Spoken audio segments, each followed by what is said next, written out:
আমাদের সেবাটি গ্রহণ করার জন্য ধন্যবাদ ধন্যবাদ। আমি লাইফ ইন্স্যুরেন্স থেকে আসছিলাম। কি বাল ছিটতে আসছেন? শালার কি এক কোম্পানিতে চাকরি নিলাম রে, জীবনটা শেষ হয়ে গেল। ভাই সরকার কি কোনো কাজ দিল? এটা এখনকার মানুষ কি কেউ গরিব আছে?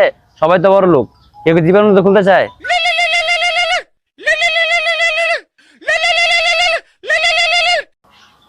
হ্যালো হ্যালো স্যার, আসসালামু আলাইকুম। ওয়ালাইকুম আসসালাম। কেডাবে?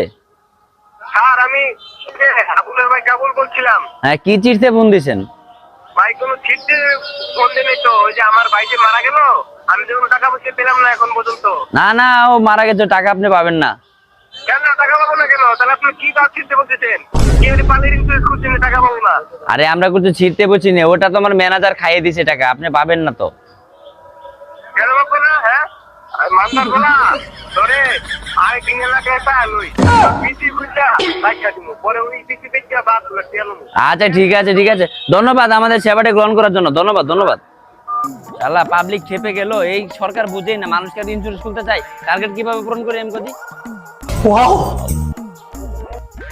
আসসালামু আলাইকুম ভাই, আমি লাইফ ইন্স্যুরেন্স থেকে আসছিলাম। হ্যাঁ, তো কি বাল ছিটতে আসছেন? না করি ছিঁড়তে আসিনি, আপনার যদি দুর্ঘটনা হয় তার থেকে আপনি টাকা পাবেন যদি আমি একটা আইডি খুলে দিই।